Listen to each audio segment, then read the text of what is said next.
That key question this morning, just how dangerous those 5 Taliban members really are. Men back in Qatar, as we've been saying this morning, and ABC's chief investigative correspondent, Brian Ross, is here with more details on that. Well, good morning, Robin. All 5 of the men were once considered senior members of the Taliban, and this morning, the terror group is calling their release a major victory.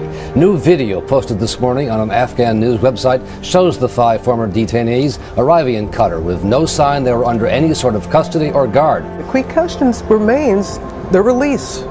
How does that affect, or does it affect, our national security? Well, at one point, all 5 men were described as too dangerous to be set free. And of most concern to counter-terror experts is the former Deputy Defense Minister for the Taliban, Mullah Mohammad Fazl, who, according to a U.S. assessment made 6 years ago and made public by WikiLeaks, had a high risk for the U.S. and its allies and was likely to rejoin the Taliban in fighting. Members of the North Texas chapter of the Council on American Islamic Relations, or CAIR, are calling for the resignation of a Keller ISD trustee. They held a news conference just about an hour ago. This move comes after Jolynn Hausman posted an anti-Muslim remark on her Facebook page. Parents in Keller are shocked. It's definitely discouraging. It's kind of sad to know that in this day and age that's still happening. Their frustration is fueled by this Facebook post from newly elected school trustee Jolynn Hausman. They say this is also not the first time she's made hateful comments online. Well, public schools are supposed to be forums for open dialogue, but one Woodbury student says the internet at his school is only open to one side. Page. Townhall.com. After page. National Right to Life. Woodbury student Andrew Lampart showed us screenshots of the internet taken from within Nonawag High School. Many of so-called political or advocacy websites blocked by the school's firewall. Then, for abortion issues, National Right to Life website blocked at the high school. Planned Parenthood and Pro-Choice America are both unblocked. Lampart even says he found Christian sites blocked, including the website for the Vatican. However, Islamguide.com, obviously a Islamic-based text website, is unblocked. He claims he informed Woodbury's superintendent of his discovery, but after a week, nothing was done. A Webster man says his apartment manager told him his American flag was a threat to the Muslim community and that he has to take it down. Stepping onto Dewey Tran's balcony in Webster, one thing is clear. It means a lot to me. He's talking about his American flag that he proudly put up when he moved in just a few days ago. But then an apartment manager here at the lodge on El Dorado told him he had to take it down. What really stunned me is that she said it's a threat towards the Muslim community. I mean, we're getting a closer look at the terrorism raid that led to the arrest of 2 Central Texas men. The FBI says those men were planning for a jihad abroad. Some neighbors are finding out that someone who lived just next door may have connections to terrorism. Now here's a look at the scene out here yesterday. Members of the FBI are wearing tactical gear. Some wore shirts showing they were part of an FBI evidence response team. And a SWAT truck also parked out here. Now KXAN obtained these pictures from a source who wanted to remain anonymous. Court documents show this is the family home of a 23-year-old UT student. Investigators say Rahatul Khan conspired to recruit people. One of them was an FBI source. Back in Round Rock, a neighbor said he didn't notice anything strange. And we just recently moved into this neighborhood back in October, and all the neighbors seemed friendly and nice. Never heard anything, saw anything out of the ordinary coming from the folks across the street or anything like that. San Diego Craigslist ads searches for surveillance role players. And, you know, the crisis actors and so forth that you hear so much about. San Diego Craigslist ads searches for surveillance role players. Qualified personnel should demonstrate an established track record of conducting surveillance operations at various discretion levels, supporting surveillance training and military practice exercise training. Individuals with previous military, intelligence, community, and law enforcement experience are highly preferred. So who are the fighters of ISIS? They're a Sunni Muslim jihadist group, an offshoot of Al-Qaeda, formed a year ago and pledging to create an Islamic State across Iraq, Syria, and neighboring countries. They have strongholds in significant parts of northern Syria too, but their ambitions go far wider, to create a Muslim caliphate, a single Islamic state, to include not just Jordan and the Palestinian territories, but Israel too, and much of North Africa. Good evening. Over a decade after the American invasion, after all the blood and treasure spent on the battlefield, the billions of dollars spent on training and armaments, tonight a heavily armed fighting force, in some cases using American arms and vehicles, is making lightning speed from city to city across the Iraqi countryside, and a big part of that country has fallen to their control. They are known as ISIS, standing for the Islamic State of Iraq and Syria. Some American veterans might be able to recognize their old Humvees, given to the Iraqi army. Some now shattered, burned, others taken over by Islamic militants, a splinter group of al-Qaeda called ISIS, the Islamic State in Iraq and Syria.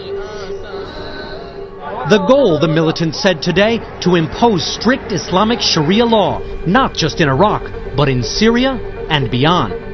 They're led by Abu Bakr al-Baghdadi, a militant. U.S. troops in Iraq, was in U.S. custody for years. Many say he's the true heir to Osama bin Laden. Growing concern that the terror tirade in Iraq will soon be coming here to the United States. The seeds of 9/11s are being planted all over Iraq and Syria. You don't have to believe me. This is what they're telling you they're going to do. I am concerned, and I think all Americans should be concerned. I guarantee you this is a problem that we will have to face. And we're either going to face it in New York City or we're going to face it here. I was on the flight with when we transferred him north to Baghdad for final transfer to the Iraqis. When we handed him off, he knew we were from New York, and he knew he was going to get out, in my mind, because as he left, he told me and the soldiers that were around me, "I'll see you in New York."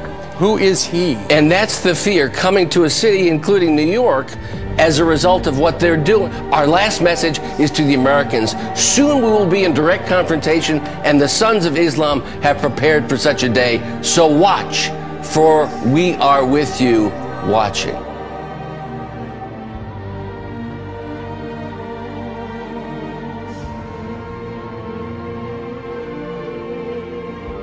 The best way to describe what the Obama administration is considering with Iran might be the old proverb, "The enemy of my enemy is my friend."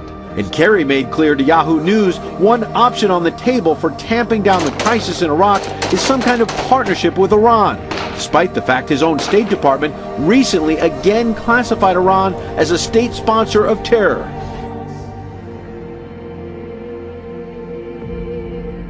Pope Francis is jumping into the Mideast peace process. He hosted a prayer summit Sunday in Vatican City with Israeli President Shimon Peres and Palestinian President Mahmoud Abbas. The unprecedented ceremony of 3 religions praying inside the headquarters of the world's 1.2 billion Roman Catholics was billed as a pause for peace. Jewish, Christian, and Muslim prayers in Hebrew, English, Arabic, and Italian. Not even the participants expect anything concrete to come out of it all. But in a protracted and convoluted world of Middle East peacemaking, gestures and symbolism have led to change, however small. You may have seen them on DC buses, controversial ads, the campaign promoting hatred between Muslims and Jews. Today, a group of faith leaders held a news conference condemning those ads and rolling out a campaign of their own. Religious leaders say because of those ads, Muslims have been yelled at and disrespected. Now they're getting their own message out, this one of unity. Nahad Awad is Executive Director of Council on American Islamic Relations, or CARE. We believe our message is the right message, the one that America believes in, the one that our faiths call for, which is coexistence, living, working together, and respecting one another. CARE's new ad campaign is a direct response to one featuring the face of Hitler plastered on DC Metro buses last month, as leaders from several faiths, several backgrounds unite as one.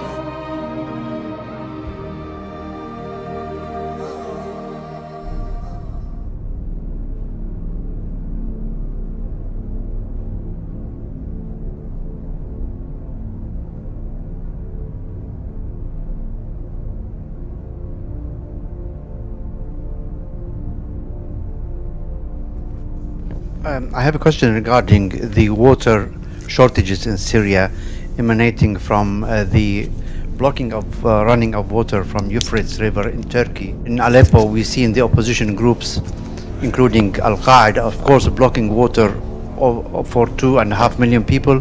And now we see Turkey, which is considered a friend of Syria, behaving like an enemy by cutting the water from Euphrates.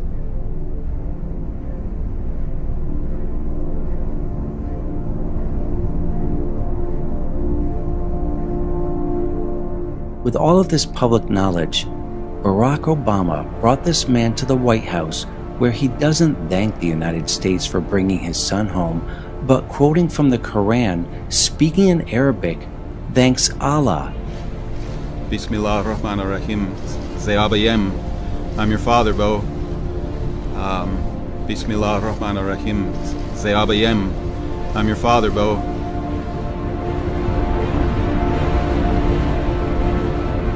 Bismillah.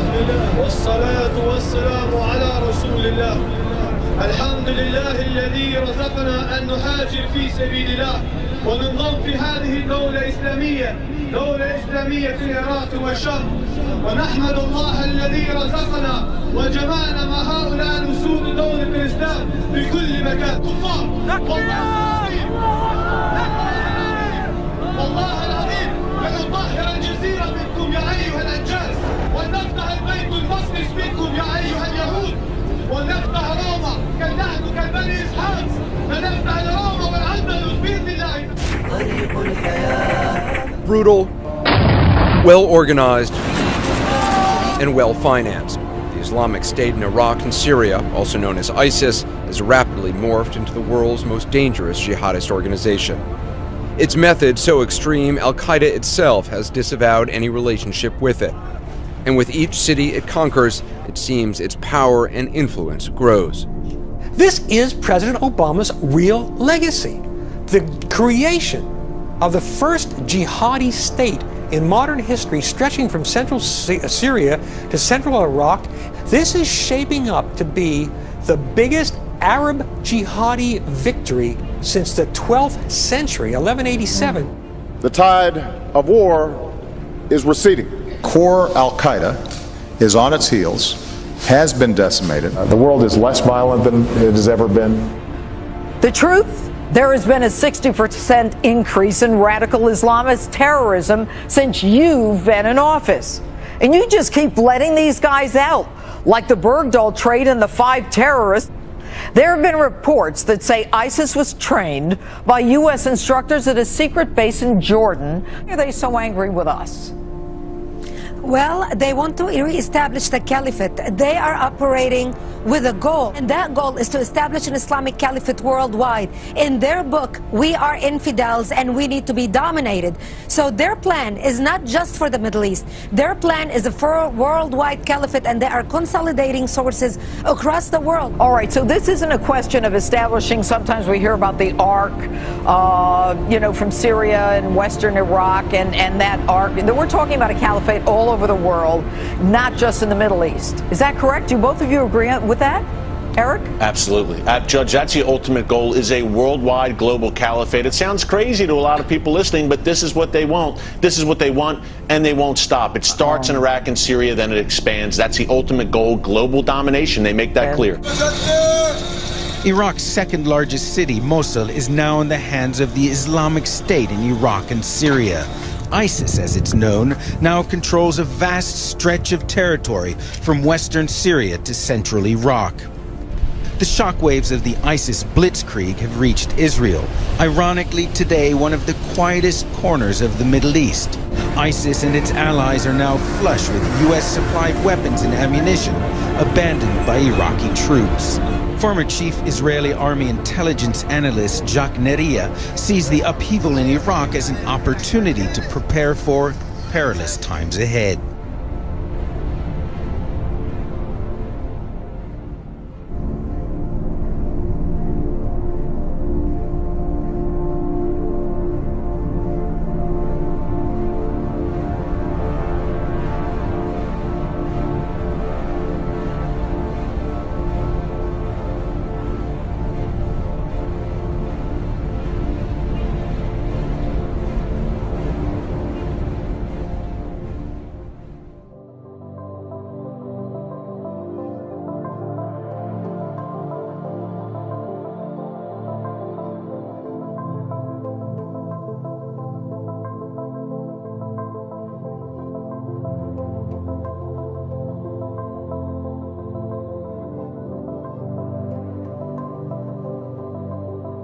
Hello again, Gary Stearman. Time for another edition of Prophecy in the News. Today's guest, author, lecturer Avi Lipkin. You've heard him speak before, but today what he has to say is much more important.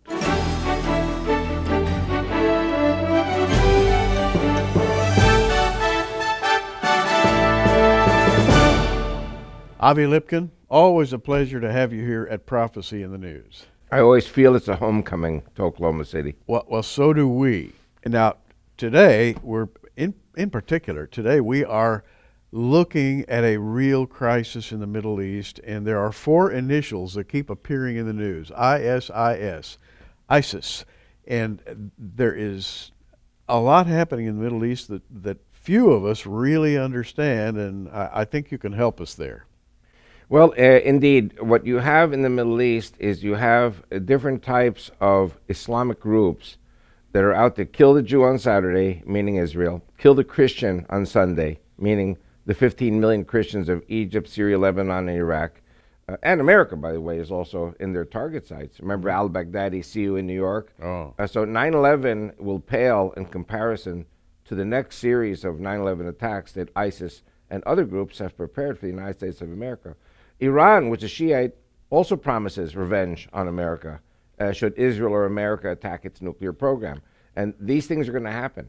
Now, there's an old saying, you can't tell the players without a program. And a lot of us are watching the players in the Middle East right now, al-Baghdadi, and we're watching the king, Saudi Arabia, we're watching Bashar al-Assad, we're watching all of the different players, al-Rouhani, and we don't know who's playing with or against whom. Could you lay that out for us? Very important. And indeed, firstly, I wanted to express my sorrow over the death of the three Israeli teenagers who were kidnapped and killed. And I mean, as terrible as it is, you know, we in Israel lost 2,000 people in a wave of terrorism, bombings and explosions, suicide bombings in Israel from 1992, from the beginning of the Oslo process until finally we finally completed that wall, you know, which separates between the Palestinian population and the majority of the Israeli population. We're dealing with people who are crazed by their satanic god, Allah, who wants them to burn their children on the altar of Molech. So we were actually very blessed that for many, many months, actually for a few years, our security services prevented many of these kidnappings and many of these terrorist attacks. And unfortunately, these three kids, these saints who were killed by these Muslims, were caught as they were hitching a ride. Why are we not surprised? I mean, you look at how the Muslims kill each other. You look at how they take little children in Syria, both sides, take little children who happen to be on the wrong side in the battle, and they cut open their chests and they pull their hearts out and they slit their throats. They force these children to watch their parents being raped and killed. And of course, the beheadings. ISIS is beheading fellow Sunnis. These are Sunnis killing Sunnis. And the problem here is that some of these Sunnis are not kosher in the eyes of the fanatic Sunnis. So they get decapitated by these terrorists. So why would we be surprised when these Sunnis are killing Shiites or killing Christians or killing Jews or any other group there that just happens to come in their way? Now, ISIS, Islamic State of Iraq and Syria, they used to have four other initials, ISIL. Levant. Levant is a French word meaning where the sun rises. So, of course, for people from France and Spain and Italy and England, the sun rises in the east, which is the Mediterranean, which is, you know, the eastern Mediterranean. In other words, they want the whole thing. Yes. And again, you have to remember that the caliphate, which they declared, is kind of like a resurrection of a almost 1,400-year caliphate that was terminated by Kemal Ataturk in Istanbul, in Turkey, in 1924. So, so how many years have gone by? We're talking about, you know, 90 years. 90 years. So basically what they're trying to do is to reinstate the caliphate, something that Kemal Ataturk violently opposed. He considered the caliphate a mentally retarded institution that was pulling the Muslims backward instead of going forward. Kemal Ataturk tried to modernize Turkey, and he did for many decades. Now Turkey's moving backwards as it becomes more fanatically Muslim. So how are we to understand ISIS? You know, formerly, if you go back, say, 6 weeks in the news, we were very worried about Iran. Yes. The Shiite Muslims in Iran. and their nuclear capability. And almost overnight, in an instant, we've shifted our emphasis now to this group in Iraq and Syria, and they are fanatic beyond belief. I've seen some of the pictures, some of the films. It's stomach-turning. How are we to explain this shift and this sudden rise of ISIS? Well, as you know, you offer my 6 books and some of my DVDs. And these 6 books show how Islam is a criminal psychosis and how they kill each other. They kill the Jew, they kill the Christian, they kill the Hindu, they kill the Buddhist, and then they kill the blacks in Africa. They kill the Shiites, they kill each other. So Islam is not a religion. It is a criminal psychosis bent on the annihilation of the human race, which is basically Satan's plan. And Allah is Satan. That's why I got the 3-year jail sentence in Switzerland. I would suggest that people get the books, because people who don't get the books don't know why Islam is such a criminal psychosis. Yeah, your 2 latest books I'm holding here, I'll tell you how to get them later, but the one's called Return to Mecca. The other one, Islam Prophesied in Genesis. A very different point of view coming from both books. Avi is an expert in Middle East affairs on several levels, and he's in touch with what's going on, which is why we like to have him here. But what I want to ask you, and I'd like for you to tell our viewers, what in the world is going to happen in the next 6, 8, 12 months? Very, very good question. When I wrote my last 2 books, especially the yellow book, my book number 6 about the return to Mecca and the collapse of the Saudi kingdom, I was kind of like sitting on my laurels thinking, oh, this book will be good for another 5, 10 years till this all happens. Because of ISIS, I'm very, very concerned that the Saudi Arabian kingdom will fall within 6 to 12 months. ISIS will blow up the oil wells in order to destroy the world economy, which they call a Christian economy, which it isn't. You know, the Chinese are not Christian, and India is not Christian, and Japan is not Christian, and they hold a lot of the world economy. Some people say America is not Christian anymore. Europe is not Christian anymore. But in the eyes of Islam, it's all Christianity. Therefore, the way to destroy Christianity is to destroy the economy. The way to destroy the economy is to destroy the oil. And I am very, very concerned that there will be a massive attack against the oil wells to destroy the King of Saudi Arabia, destroy his family, destroy the Western world economy, and that's when I think the harlot kills the dragon. If we're Christian theology, you know, the harlot rides the dragon. Sure. The dragon is Islam, the harlot is the one world government paid for services rendered through the oil economy. When the dragon decides to destroy the harlot kills the dragon first. That's my interpretation of Revelation. Now, we all remember 9/11, a little over a decade ago. We remember the shocking effect that had on the West. Do you think ISIS wants to reduplicate 9/11? Not only ISIS. ISIS represents the Sunnis. Al-Qaeda, which actually performed 9/11, represents the Sunnis. The Iranian government, which is Shiite, has also promised that its sleeper cells on American soil will do the same thing. So there are a lot of, remember Boris and Natasha? Oh, yes. There are a lot of no-goodniks out there. No-goodniks. Whose plan is to make 9/11 pale in comparison to the next series of 9/11 attacks. And what I'm trying to say here is that there are 2 types of Muslims. There are the Muslims who want to destroy everything, which is the ISIS, we say in Arabic, Daesh. Daesh, which is ISIS, Al-Qaeda, Islamic Jihad, whatever, Salafists, whatever, they're all crazy. They just want to destroy everything. Then there's the other group, which is primarily led by the King of Saudi Arabia and the Emirates and all these other groups that are saying, no, we will Islamicize America through peaceful means, which is investing our petrodollars and helping them with their economy, taking over the economy. And that's one of the reasons why I don't think the dollar will collapse, at least for now, and that the Wall Street and the American economy, everybody's talking about the American economy collapsing. I remember we're taping this on July 1st, 2014. Everybody was saying July 1st, everything's going to collapse. So that's kind of like, the 88 reasons for the rapture in 88. So the point I'm saying is that there are those Muslims who say we cannot allow the American economy to go down because we own America. In other words, if Saudi owns you, they will not let you go down. Some people say the same thing about China, that China owns America's debt. China cannot let America go down. Exactly. Yeah. And we've all heard that. Now, but by the way, the ISIS are fighting the King of Saudi Arabia. They're working at cross purposes, where one says destroy it, and the other says, no, let's just take it over and glorify Allah.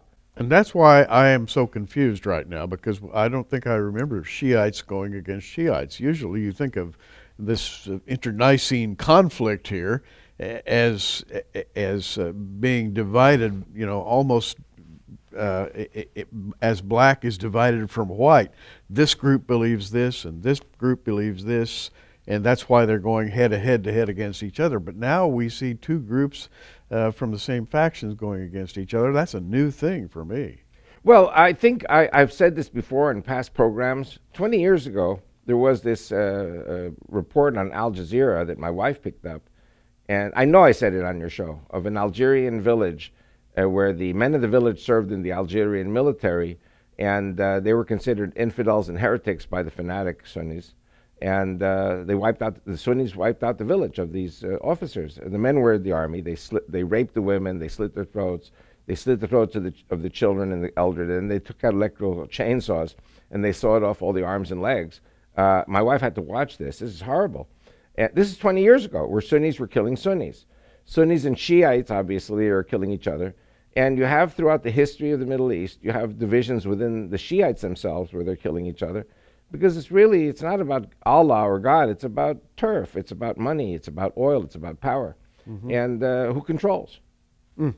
It's kind of like mafia families. What's the first law of the mafia? You don't tread on the turf of the other mafia family. And that's what it's all. These Islamic groups are all fighting over turf. It's a turf war then. Yeah. It's not a war of ideology so much as power, is what you're saying. Correct. Wow. Now that really throws a whole new light on things for me. Right. So here we are. We're sitting here at the beginning of the month of July. Ramadan. And Ramadan is coming. It's here. It's here already, yeah. And everybody is supposed to be going through a peaceful phase of fasting and praying and so forth. And yet I think we're holding our breath before the big one. Yes, absolutely correct. And one of the things I wanted to stress, you asked a question which I didn't really completely answer, and I want to answer it now real quick. I don't play cards, but I know enough about card playing. When you're not happy with the game, you demand that they reshuffle the deck. Yeah. Okay, now, I think I've said this on past shows here. I say God reshuffles the deck.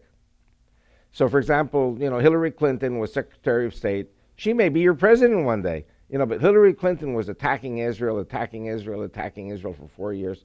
Israel was building homes in Gilo and in this or that neighborhood in Jerusalem, or a few houses in West Bank, Judea, Samaria.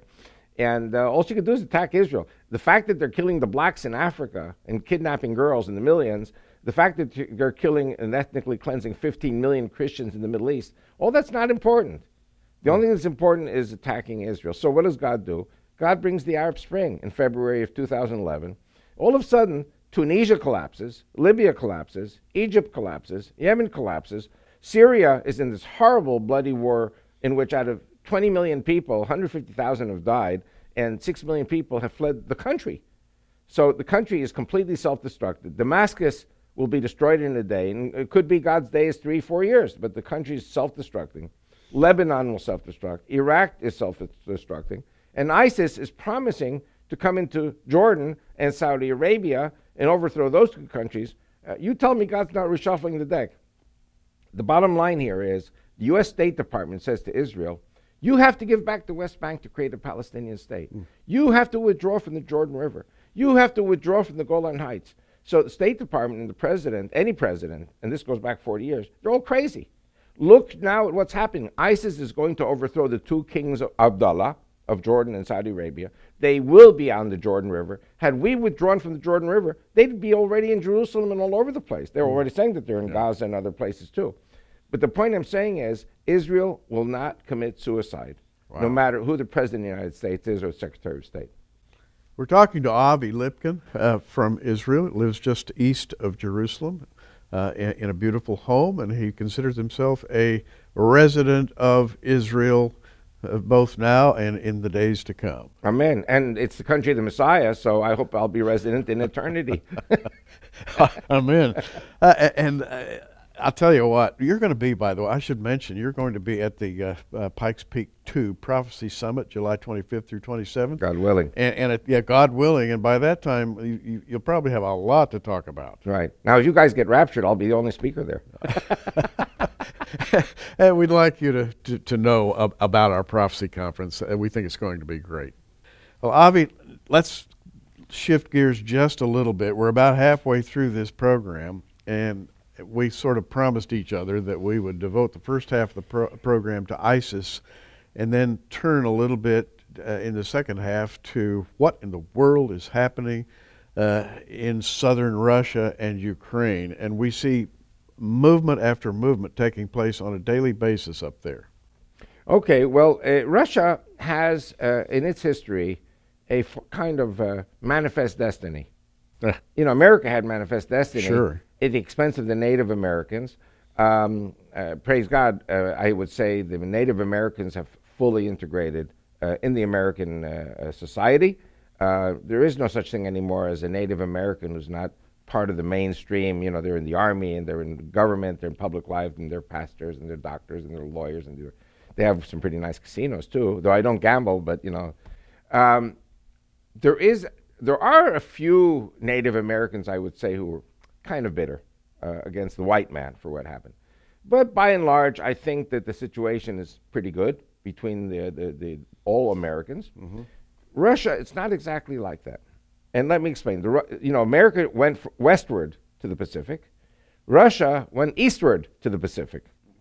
And in so doing, they conquered many, many Turkic tribes, including Tatars, Chechens, Circassians. The Russians fought against the Chinese and the Mongolians and the Koreans and the Japanese. Actually, they lost some wars with the Japanese. So Russia's had a pretty tough uphill climb reaching the Pacific. Now, Russia, under the Tsars in 1854, killed 3 million Circassians.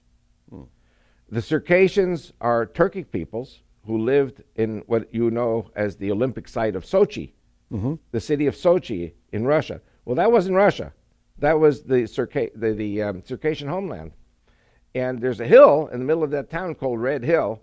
And it wasn't red because it was communist. It was red because it was full of blood of 3 million Circassians that were slaughtered by Tsar, I think it was Nicholas I in 1854. And I have to tell you something. These Turks, they don't forget. The Muslims don't forget. Do the Jews forget the 6 million that Hitler killed? So, you know, just as 1/3 of the Armenians were killed by the Turks, and just as and the Armenians were identified with the Russians because they were Christian Orthodox. So the Jews were killed. The Russians killed 3 million Muslims. The Tatars, where did they live? Crimea. Crimea was part of the northern part of the Turkish Empire. The Russians conquered it. So there was an animosity against the Russians. When Hitler came in World War II, the Tatars supported Hitler. So when Stalin liberated Crimea, these Tatars were expelled from the Crimea, and the Soviets established Tatarstan, which was like a Indian reservation, and they put the Tatars there. And the ironic thing is they found oil. Wherever the Muslims were, they ate oil. But a lot of these Tatars have now returned to their ancestral homelands in the Crimea. So the Tatars have not forgotten Stalin. They've not forgotten communism. They hate the Jews. And they are allied with the Catholic Ukrainians in a war in perpetuity against the Russians. So whereas America, for example, has problems, but the American internal situation is very stable, Russia is going to be facing a very great upheaval. Don't forget that the Russian army today, very soon, will be 50% Muslim conscripts. Because the Muslims have 10 kids per family, the Jews and the Christians of Russia have 1 child. So we are approaching a situation in which the Russian people are going to have to choose. So you're saying that Vladimir Putin is sitting on a bombshell. On a volcano. He's sitting on a volcano, and he's sitting on a number of volcanoes. And I have to say, you know, that as a Jew, we have very, very mixed feelings about the Ukrainians. because the Ukrainians slaughtered 1/3 of the Jewish people in 1648. Absolutely horrible. Khmelnytsky was like a Hitler. He killed 1/3 of the Jewish people in the world. Hitler killed 1/3 of the Jewish people at that time also. We suffered from the Russians too. But in the end, when the communists took over Russia, there were many, many Jews leading the Communist Party in 1917. When they returned to the Ukraine, let me tell you, they took vengeance out on the Ukrainians also. There's a running war between the Jews who are allied with the Russians against the Ukrainians. So, question, what's going to happen in Ukraine? Because Ukraine is sort of a focal point. Oil and gas lines run through there. There's a lot of military production. They have big production plants for the Russian army. There's a good reason to possess Ukraine if you're on a war footing. Not only that, half of the Ukrainian territory of today was not Ukrainian before 1954. Khrushchev was a communist Ukrainian. And after Stalin died in 1953, a year later in 1954, Khrushchev gives all these lands over to the Ukrainian Soviet Socialist Republic. We're talking about Donetsk, we're talking about Dnipropetrovsk, we're talking about Slavyansk, all these areas which are primarily Russian populated. And so basically, it's kind of like, you know, we're here in Oklahoma now, and it's like if Texas would take away Marietta, Ardmore, you know, Pauls Valley. It's okay, this is Texas now. You know, so you let them have. But then Texas secedes from the United States and joins Mexico. I'm just, you know, coming up with some kind of story. Then the Oklahomans are going to say, we want that land back. Or Washington, D.C. would say, we want those lands back as part of the United States. It was called Khrushchev's folly, giving away Russian land to the Ukrainian Soviet Socialist Republic, which after the breakup of the Soviet Union, all of a sudden, Russian-populated lands are now not part of Russia anymore. Putin wants the Russian-populated lands back. It's not just a question of military industries and oil lines and everything like that. Will he get them back? That's an excellent question. I think that Putin is in big trouble now. There is a very great retrenchment now in the Russian economy. A lot of the Russian tycoons, a lot of Russian money is fleeing the country now, and the Russian economy is falling back. And, you know, my original BA at Hebrew University was in Sovietology, and Stalin had something called the 7-year plan, everything was central government planning. Putin is doing the same thing as Stalin. And so it's not leaving it to free enterprise for Russia to develop. Russia is not in a good situation. And the United States, Europe, the one world government, they're not going to let Putin get away with this. Well, I think you can tell hearing Avi speak that he's an expert in the affairs of the Middle East. In fact, more than the Middle East. He's been watching these developments from a very close perspective for a long time. We're going to offer 4 of his books today. There are more, but today we're offering you 4 books plus a bonus, Islamic Threat Updates Almanac #1. And this will give you a basis for understanding what's going on in the world today in the Middle East. This particular book, Is Fanatic Islam a Global Threat, really is kind of a primer in a way. Looking back at this, Avi, I would think of it as kind of a primer. It's how to tell the players. It's how to tell what's going on from an educated. By the way, it predicted 9/11 4 years before it happened, and for the same reasons that it predicted 9/11, it's going to predict the next wave of jihad attacks on American soil. And then, of course, Return to Mecca. On the front of this book is a picture of the Kaaba, which is the place of pilgrimage in Mecca. And there's more to this story than you might imagine. Your eyes will pop open when you read Return to Mecca. Finally, Islam, prophesied in Genesis. And Avi, this is a scholarly piece, by the way, and it'll give you a breadth of understanding about the book of Genesis that you probably don't have right now. These 4 books we're offering for $59.95 plus shipping and handling, but we're calling it the Avi Lipkin bonus package because when you order these 4 books for that aforementioned price, we're going to give you absolutely free Islam in the Book of Genesis, Creation and Destruction, this DVD by Avi Lipkin. And so you get the 4 books plus the bonus DVD for $59.95. We think that is a very good deal for a lot of information. Call the 800 number on your screen right now, and they will know what you're asking for if you ask for the Avi Lipkin bonus package. That's the Avi Lipkin bonus package, and we'll speed it to you just as quickly as we can. You need to keep abreast of what's going on in the Middle East and around the world. Well, Avi, we got a couple of minutes. We need an hour. We have 2 minutes. So how do we tie this up in a neat bow, or is it even possible to do that now? Well, as I said earlier in the show, I wrote my 6th book thinking that, it could take 5 to 10 years before the ISIS-type groups overthrow the King of Saudi Arabia. And now it's happening. And again, God reshuffled the deck. Nobody expected ISIS to take over most of Iraq as it did in the last few weeks. And they've said very clearly, we will take Jordan, we will take Saudi, we will take Jerusalem, and we will take New York. So there's, I would say, a very great element of psychosis here. But Amatzia Baram, who's a very well-known professor at Bar Ilan University, said we have to watch Jordan very carefully because ISIS is very popular in Jordan. The fanatic Sunnis in Jordan, in the army, in the police, in the government, in many cities in Jordan, they are pro-ISIS. And it might not be possible to stop ISIS in Jordan, which means ISIS will be on the Jordan River attacking Israel. Just a quick question, and we have just less than a minute now. The Arab Waqf, the trust, controls the Temple Mount, is under King Abdullah of Jordan. Right. What if Jordan got wiped out in this process? What would happen to the Arab trust? Then they become ISIS. They become ISIS? ISIS, of course. You have to remember, King Abdullah is a Saudi. He's descended from the house of Saud, from the house of the Hashemites. And the Hashemites were fighting the Saudis. We know this from Lawrence of Arabia. The British gave them all those lands to buy them out there. But they're not native to that area. Yeah. We're down to no time. Stay tuned, everybody. This could be very, very exciting. And by the way, pray for the peace of Jerusalem. And I'm serious when I say that.